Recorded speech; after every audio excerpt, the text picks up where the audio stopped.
Dalam seluruh kontroversi tragedi ini agaknya orang bersetuju bahwa Aidit tersangkut dengan peristiwa tersebut. Sampai seberapa jauh keterlibatannya sehubungan dengan biro khusus yang diketuai Syam telah terkubur bersamanya. Apa sebab Aidit tidak dibawa ke pengadilan? Kenapa Soeharto menghendaki Aidit segera dibungkam untuk selamanya? Pasti Soeharto memiliki kepentingan amat besar agar Aidit tidak membuka mulut di pengadilan. Mungkinkah ada deal antara Soeharto dengan Aidit? Buku Putih menahbiskan Aidit sebagai dalang utama. Dalam kenyataannya, ia tidak pernah memegang wayang-wayangnya.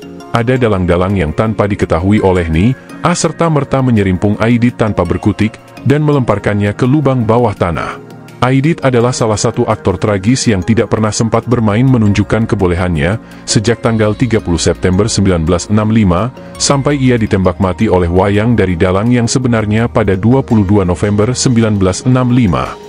Pelaku pinggiran ini telah dinobatkan sebagai aktor utama atau dalang utama, ini soal semantik saja, oleh Buku Putih, karena buku ini telah mengkondisikan sejarah PKI dan tokoh ini menuju G30S dengan skenario lengkap.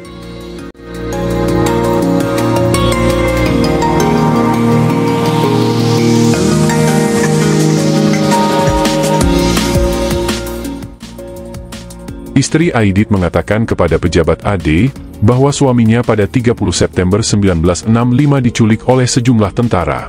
Demikian berita AFP 7 Oktober 1965 yang dikutip Anderson dan McVeigh. Hal ini rupanya sesuai dengan surat Aidit kepada Presiden Soekarno tertanggal 6 Oktober 1965.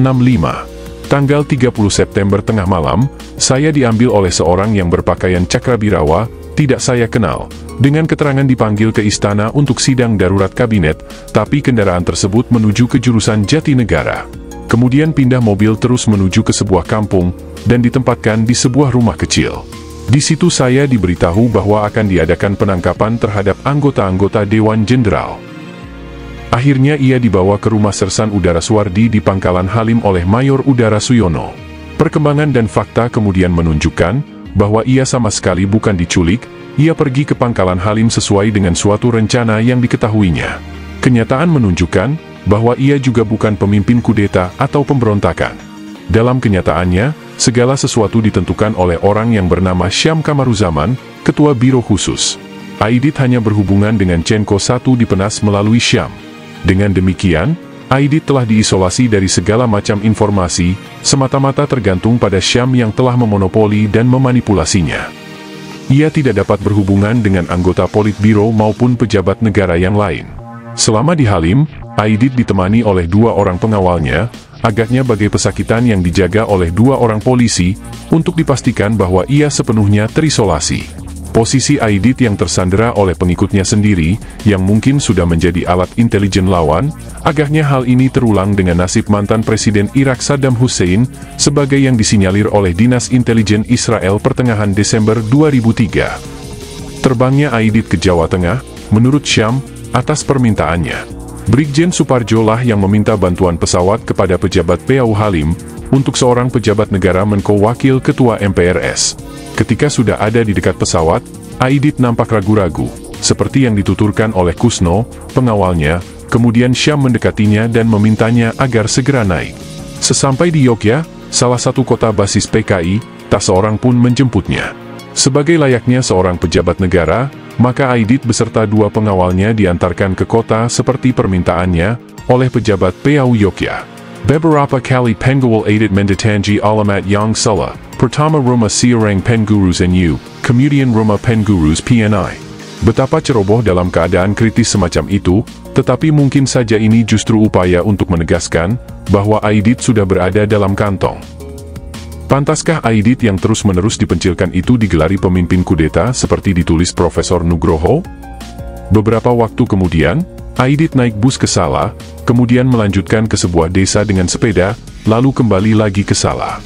Ia sempat mengadakan pertemuan dengan MH Lukman dan Insinyur Sakirman di Semarang, bersama Lukman kemudian ia balik ke Salah. Serangkaian pertemuan kemudian diadakan di Salah. Berdasar keterangan sopir MH Lukman, mereka berkeliling menghubungi cabang-cabang PKI untuk memberi informasi tentang apa yang sedang terjadi, diminta untuk waspada dan jangan sampai terkena provokasi. Selanjutnya Aidit dalam keadaan kian terpencil. Berdasar keterangan beberapa aktivis yang menjumpainya selama pelarian, Aidit mempunyai rencana untuk meminta pertolongan Presiden Soekarno untuk melakukan penyelesaian politik terhadap tragedi yang telah terjadi. Nasib dan masa depan PKI berada di tangan Soekarno. Rupanya Aidit sudah sampai pada akhir terowongan jalan buntu dan putus asa. Sekali lagi hal ini menunjukkan bahwa ia bersandar pada figur Soekarno, suatu ilusi borjuis kecil dan oportunisme kanan yang parah berdasar terminologi komunis. Seperti disebut dalam kritik tajam Sudisman, bahwa ketika nasib partai dan gerakan revolusioner diserahkan pada kebijakan Presiden Soekarno, hal itu merupakan puncak kelemahan dan kesalahan berat PKI di bidang ideologi, politik, dan organisasi. Di kancah internasional dalam hubungannya dengan pertentangan yang kian menajam antara dua partai komunis Soviet dan Tiongkok, Aidit telah mengambil posisi independen yang berhasil. Anehnya bersamaan dengan itu, di dalam negeri ia menggantungkan diri pada figur Presiden Soekarno. Dalam hubungan ini menarik untuk membandingkan dengan ulasan Hasan Reid, seorang mantan aktivis PKI yang cukup dikenal. Dalam surat Aidit kepada Presiden Soekarno, ia mendesak Bung Karno untuk segera menghentikan teror yang sedang berlangsung. Jika tidak, dengan nada mengancam, ia menyatakan, "Kami akan menempuh jalan sendiri." Menurut Hasan Reid, hal itu membuktikan bahwa selama ini Aidit tidak menempuh jalannya sendiri, jalan PKI, tetapi menempuh jalan orang lain. Itu berarti secara sukarela Aidit telah memberikan sejumlah konsesi teori. Selanjutnya Hasan Reid menulis, karena kegandrungan Aidit begitu dalam pada Bung Karno, mudah dimengerti bila ia mudah pula terperangkap untuk mendukung suatu gerakan, yang seakan guna menyelamatkan kedudukan Presiden Soekarno dari ancaman pihak lain. Padahal sesungguhnya gerakan itu justru untuk menggulingkan kekuasaan Soekarno dengan memakai kedok seolah-olah untuk menyelamatkan Bung Karno. Dan itulah yang terjadi dengan terlibatnya Aidit dalam G30S. Konon kemudian Aidit dikhianati seorang pengawalnya. Sebenarnya lah Aidit tidak dikhianati pengawalnya yang bernama Sriharto Harjomiguno. Beberapa tahun sebelumnya, pengawal ini tamat dari Sekolah Intelijen AD di Bogor. Ia bekerja di sebuah perusahaan di Karanganyar, Salah, menjadi pengurus Serikat Buruh dan Partindo, lalu masuk PKI bawah tanah. Ketika Aidit berada di daerah Salah permulaan Oktober 1965, Sriharto ditunjuk oleh Biro Khusus menjadi salah satu pengawalnya. Aidit pernah diinapkan di rumahnya. Beberapa waktu kemudian, Sriharto melapor kepada Kolonel Yasir Hadibroto di Salah, bahwa ia petugas intel yang langsung mendapat perintah dari KSAP, Kepala Staf Angkatan Bersenjata Jenderal Nasution, merencanakan penangkapan Aidit yang akan dilakukan pada permulaan November 1965. Kolonel Yasir memerlukan menelitinya dengan cermat, memeriksa surat penugasannya, lalu menemui Jenderal Nasution untuk melakukan konfirmasi. Dengan bimbingan Intel AD Sriharto, yang sekaligus petugas Biro Khusus sebagai pengawal Aidit, maka pesakitan rezim Orde Baru ini dengan mudah ditangkap oleh pasukan Kolonel Yasir di Desa Sambeng, pinggiran kota Salah. Amat menarik bahwa dalam sebuah telegram laporan rahasia Dubes AS Marshall Green, tertanggal 18 Oktober 1965 nomor 1055 kepada William Bundy, pembantu Menlu Urusan Asia Timur dan Pasifik, antara lain dicatat pertemuan antara Kolonel William Ethel, Atase Militer Kedubes AS, dengan utusan Jenderal Nasution. Antara lain disebutkan, bahwa Aidit telah ditangkap di Jawa Tengah. Hal itu tidak diumumkan agar PKI tidak menunjuk seorang ketua partai yang baru. Karena pentingnya persoalan ini, maka telegram dikopi untuk dikirim ke Manila, Pentagon dan Presiden Johnson. Hal ini sesuai dengan keberhasilan Sriharto, petugas Intel Jenderal Nasution tersebut di atas, yang telah mengantongi Aidit di sakunya untuk dijerat pada saat yang tepat. Bahkan sebenarnya sejak 30 September 1965, Aidit sudah berada dalam bubu yang dicengkeram oleh Syam. Betapa parah badan intelijen PKI yang bernama Biro Khusus ini, dapat ditengarai antara lain dengan kasus penangkapan Aidit tersebut. Seorang intel militer yang bertahun-tahun mendapat perintah langsung dari KSAP seperti Sriharto tersebut, dapat ditugaskan oleh Biro Khusus untuk mengawal sang ketua. Pihak AD yang jauh lebih berpengalaman itu telah memenangkan perang intelijen sejak mula. Biro Khusus hanyalah badan intelijen primitif amatiran yang tidak terlatih ditinjau dari kepentingan PKI, sepenuhnya berada di tangan Syam dengan infiltrasi intelijen AD yang sangat jauh. Dapat dibilang yang bernama Biro Khusus ini sekedar kepanjangan tangan Dinas Intelijen AD dari Kodam Jaya atau Dan Kostrad. Dalam hal ini Aidit telah berhasil dimanipulasi oleh Syam dan berada di genggamannya. Syam telah membangun partai dalam partai, sebagai halnya AD membangun negara dalam negara, untuk mencari dan mengidentifikasi para perwira dan anggota militer simpatisan PKI dan Bung Karno, untuk dibasminya pada saat yang tepat. Kenyataannya para perwira pelaku G30S, terutama dari AD, mengejar jadwal politik mereka sendiri dalam pertentangan internal mereka. Jalannya peristiwa menunjukkan bahwa Aidit sama sekali bukan pengendali, ia sekedar seorang jenderal partai yang masuk arena yang hampir tidak dikenalnya seorang diri. Kalau di bidang politik ia bersandar pada Presiden Soekarno, maka di bidang lain, dalam hal ini intelijen dan kemiliteran, sepenuhnya ia bersandar pada seorang Syam, tak seorang lain pun yang mempunyai peluang untuk memberikan evaluasinya secara independen. Arena itu ternyata berupa perangkap jebakan yang telah lama dipasang dengan sabar, hati-hati dan cermat oleh lawan-lawannya yang ternyata lebih ulet, sabar, berpengalaman dan licin. Dan pada saat yang tepat, jebakan itu membungkam dan mencengkeram dirinya tanpa ampun, memporak-porandakan segala macam teori perjuangan Aidit. Dan berakhirlah segala macam ambisi sang tokoh. Dunia pun terkesimak. Partai komunis terbesar di luar Soviet dan Cina itu hancur hanya dalam hitungan bulan, dalam lumuran darah rakyat Indonesia. Ratusan ribu kaum komunis dan simpatisannya tersihir bengong dan memberikan lehernya untuk digorok, mereka tidak pernah dipersiapkan untuk menghadapi keadaan semacam itu. Apalagi dengan keberhasilan strategi Aidit yang selama itu diterima luas hampir tanpa perlawanan internal, telah menciptakan kondisi bahwa partai bisa terjatuh dalam periode bawah tanah, telah jauh dari pikiran orang, para aktivis dan anggota. Dalam keadaan demikian, para aktivis tidak siap menghadapi tekanan-tekanan fisik maupun psikis yang dilakukan terhadap mereka oleh para interrogator dan penyiksa dari Angkatan Darat. Kebanyakan kolaborator datang dari jajaran aktivis senior PKI atau organisasi-organisasi sayap kiri. Demikian tulis Charmel Budiardjo, berdasarkan pengalaman langsung pengamatannya sebagai mantan Tapol. Beberapa tahun sebelumnya, di depan sidang DPR RI pada 11 Februari 1957, Aidit menyatakan, sudah menjadi pelajaran di dalam sekolah-sekolah, kursus-kursus partai kami ingin dan kami yakin bisa mencapai tujuan-tujuan politik kami secara parlementer. Tetapi, kalau kepada kami disodorkan bayonet dan desingan peluru seperti dalam peristiwa Madiun, kami tidak akan memberikan dada kami untuk ditembus bayonet dan ditembus peluru. Janji Aidit tidak terbukti. Jutaan rakyat menjadi korban tanpa tahu po bengkong atau ujung pangkalnya, dan seperti menyerahkan diri sepenuhnya, pasrah bongkokan.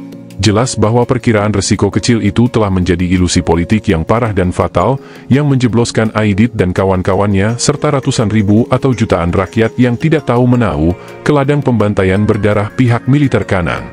Ini bukan sekedar tragedi Aidit seorang atau tragedi PKI, bahkan tragedi bangsa. Kenyataan tersebut memberikan kesan dan tafsiran, bahwa organisasi kiri yang sering didengungkan sebagai terkuat dan paling disiplin itu, ternyata cuma macan ompong belaka. PKI yang diorganisasi lebih untuk beragitasi daripada berperang, sama sekali tidak berada dalam posisi untuk membela diri terhadap serangan yang didukung oleh AD. Para pemimpinnya bersikap ragu untuk mendorong mengadakan perlawanan, sedang kawan-kawan mereka dalam angkatan bersenjata, terlalu kecil untuk mampu memberikan perlindungan. Pada tahun 1984, Maijen Yasir Hadibroto dengan bangga menceritakan bahwa setelah Aidit ditangkap oleh pasukannya, maka pada 22 November 1965, dialah yang telah mengantarkan gembong komunis pemberontak ini ke neraka. Ini kata-kata yang digunakan Jenderal Yasir. Apakah itu sekedar kata-kata kebencian dan amarah serta sedang mabuk di atas angin, atau ia memang merasa memiliki kapasitas menentukan tempat seseorang ke dalam neraka? Setelah ditangkap oleh pasukan Kostrad di bawah Kolonel Yasir, Aidit ditahan beberapa jam. Pada saat itu seorang perwira membuat sejumlah potret. Pada tahun 1980, di London Charmel Budiardjo menerima 6 lembar foto Aidit tersebut, dan dimuat dalam buletin milik The Indonesian Human Rights Campaign Tapol, November 1980. Selanjutnya Aidit diikat dan dimasukkan ke dalam kendaraan militer.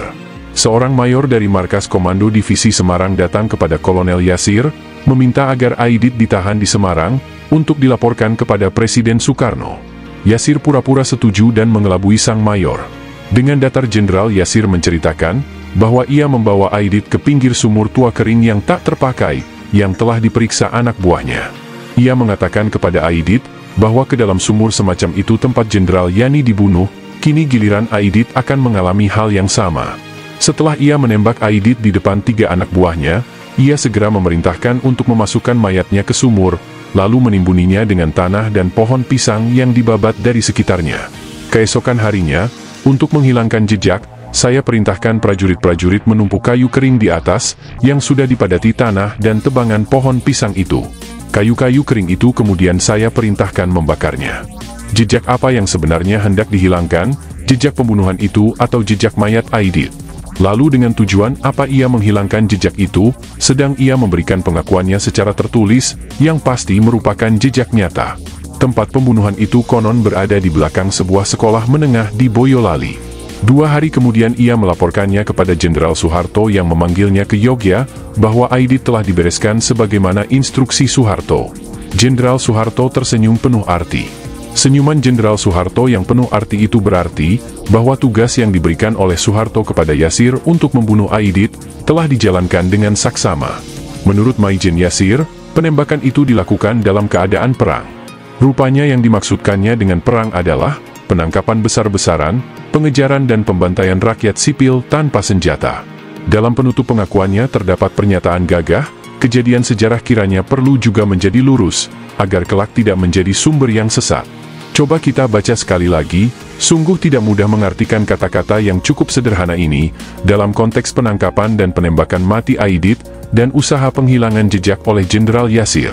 Mungkin dengan kata lain pengakuannya itu guna meluruskan sejarah, tapi entah sejarah yang bagaimana dan macam apa yang dimaksudkannya, apakah usaha penghilangan jejak itu juga termasuk meluruskan sejarah. Kemudian tentang, agar kelak tidak menjadi sumber yang sesat, pendeknya diperlukan seorang pakar bahasa untuk mengertikannya. Ketika ditangkap, Aidit secara resmi masih menjabat Menteri Koordinator, atau Menko Wakil Ketua MPRS. Eksekusi tersebut telah menghilangkan kesempatan untuk mengorek keterangan Aidit di depan pengadilan. Dengan demikian, kesempatan untuk membuat terang setidaknya sebagian dari beberapa hal yang gelap seputar G30S, menjadi musnah. Barangkali ini yang dimaksud Jenderal Yasir dengan kejadian sejarah yang lurus, atau meluruskan sejarah, atau dan tidak menjadi sumber yang sesat. Sebelum ditembak mati oleh Kolonel Yasir Hadibroto seperti tersebut di atas, konon Aidit menulis pernyataan yang kemudian dimuat oleh koran Jepang Asahi Shimbun, Tokyo, pada permulaan 1966. Konon pernyataan itu sebanyak 50 halaman folio, dan dijadikan bukti utama bahwa PKI mendalangi G30S. Sayalah yang bertanggung jawab penuh atas terjadinya insiden 30 September, dengan bantuan tokoh-tokoh PKI lainnya dari organisasi-organisasi rakyat yang bernaung di bawah PKI. Selanjutnya diuraikan tentang rencana-rencana PKI sebelumnya, perjalanannya ke Jateng dan rencana kelanjutannya. Sementara itu dalam pengakuannya tersebut di atas, Maijen Yasir Hadibroto tidak menyebutkan adanya catatan yang dibuat oleh Aidit. Dapat dicatat, bahwa pengakuan tertulis Maijen Yasir tersebut termuat dalam seri buku Jenderal Dr. A.H. Nasution, memenuhi panggilan tugas, Jilid 6, Masa Kebangkitan Orde Baru, sebagai lampiran nomor 10. Jenderal Nasution tidak memberikan komentar apapun tentang lampiran yang berisi laporan pembunuhan Aidit tersebut. Karena tidak adanya bukti yang dibeberkan, maka apa yang disebut pengakuan Aidit itu kemungkinan besar hanya rekayasa, alias penyesatan pihak intelijen militer. Bahwa Aidit membuat suatu pernyataan sebelum dieksekusi, itu mungkin saja, tetapi kenyataannya sampai saat ini dokumen itu tak pernah diumumkan secara resmi oleh pemerintah Orba, bahkan penembakan matinya juga tidak. Dalam pengadilan para pelaku G30S, sidang terus-menerus digiring agar tertuduh dan para saksi selalu menumpahkan segalanya kepada Aidit dan PKI, toh Aidit tak bisa menyangkal apapun dari alam kubur. Rezim militer Orba mengabadikannya dalam bentuk buku pelajaran sejarah, monumen, film dan sebagainya. Ketika Jenderal Soeharto telah rontok dari singgasananya dan rezim militer Orba sedang dihujat habis-habisan oleh rakyat, maka Jenderal Yasir memberikan keterangan yang berbeda tentang kematian Aidit. Rupanya ia mencoba berkelit guna mengantisipasi jalannya perkembangan zaman, siapa tahu ia akan jadi salah satu terdakwa pelanggaran hak asasi manusia. Dikatakan olehnya, bahwa Aidit sebagai Menko merasa tidak layak ditangkap pasukan yang dipimpin seorang kolonel, Yasir Hadibroto. Karena merasa dilecehkan itu, Aidit kemudian meminta pasukan saya menembak mati dirinya. Ya, saya sih sebagai prajurit yang patuh dan penurut, langsung menuruti permintaannya. Karena dia mintanya ditembak, ya saya kasih tembak. Tidak ada lagi pernyataan prajurit gagah perkasa penuh kebanggaan, seperti pengakuan tertulisnya yang termuat dalam buku Jenderal Nasution tersebut, ketika Jenderal Yasir beserta rezim militer Orba sedang tinggi berkibar, yang tinggal seorang prajurit penurut dan lugu. Jadi rupanya prajurit Yasir Hadibroto yang patuh dan penurut serta lugu itu pun, akan membebaskan Aidit andai kata itu permintaannya.